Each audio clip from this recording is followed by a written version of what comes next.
You're very welcome back. Now, our next guest has walked on water, levitated in midair, and even manoeuvred a taxi backwards through the streets of Moscow. Blindfolded, I might add. But after all of that, it was probably his recent battle with coronavirus that has been his toughest one yet. Well, joining us on the line now is the world-renowned magician Dynamo to chat about his road to recovery. And on a lighter note, we'll discuss his return to our TV screens. But first, let's take a look at him in action.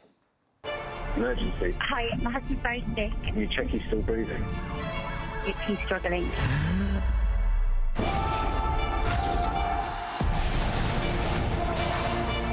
Do you ever get the feeling there's nothing to believe in anymore?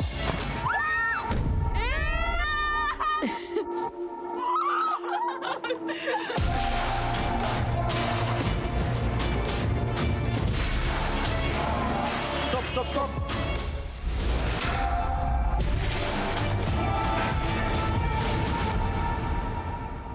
Incredible. Now, that was a clip from Dynamo's new show, Dynamo Beyond Belief.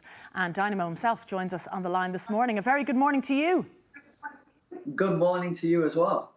Dynamo, we're going to talk about the show, first of all, and some of your incredible achievements. But can we ask you about your health, first of all? Because fans of yours will know you have an underlying health condition in that you suffer from Crohn's disease and arthritis, and then you contracted COVID-19. But here you are talking to us in the full of your health today. How are you doing?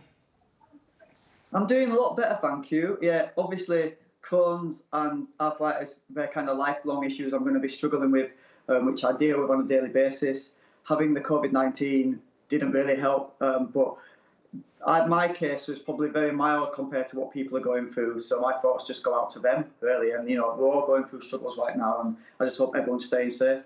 You know, it's really nice for anyone else. A really good friend of mine has Crohn's disease, and it's really reassuring for someone like her to see you chatting away to us today, having battled it, because it's so frightening for so many people who, well, for everybody, but especially for those with those underlying health conditions.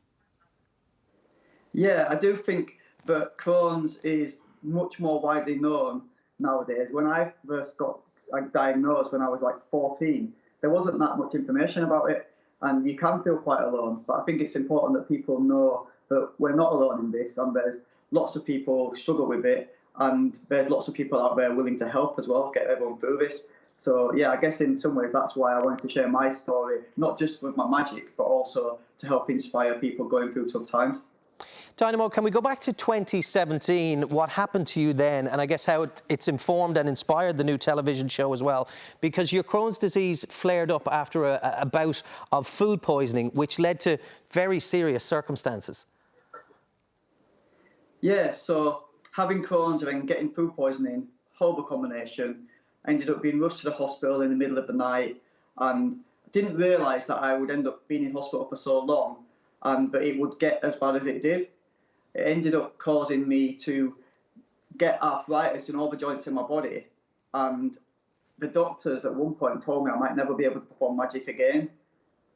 But never being the defeatist, I decided to use that time to try and reevaluate my whole approach to magic. And I'd say 90% of the magic you see in the new show, Dynamo Beyond Belief, was actually conceived from a hospital bed.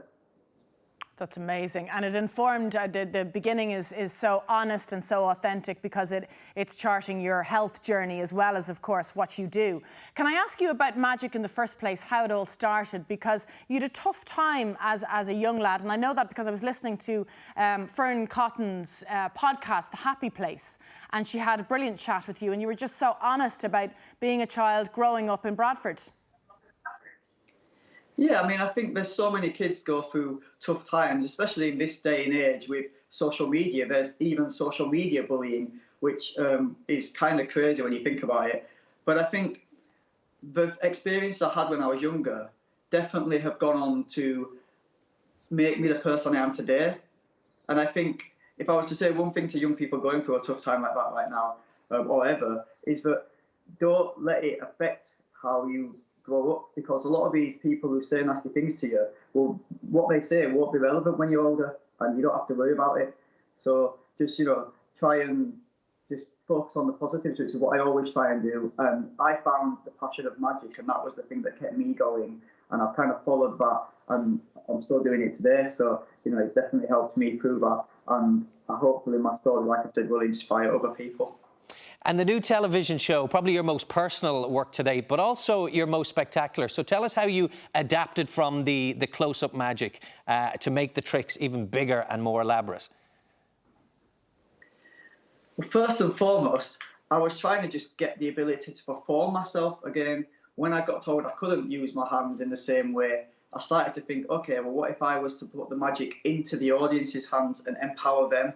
Or if I was able to use the skills that had been deteriorating and try and rebuild them gradually through my rehab. My arthritis in my hands was so bad that I couldn't hold a pack of cards. But to build up that strength again, I would put one card in my hand, then I'd put two cards, and then I'd slowly, and it would be quite painful, but slowly start to get the whole pack back and get the use of my hands again. And I actually used the disability and feelings and sensations I got from the arthritis to create new magic where I could literally tell how many cards were in my hand from feel alone. And that's one piece of magic you see in the first episode with some American footballers in El Paso. So for me, just being able to perform magic again in that way has been my biggest triumph. There's obviously some huge spectacles in the show. I do a crazy thing with a car in Japan, and I do something incredible in America at the end of the big finale of the series.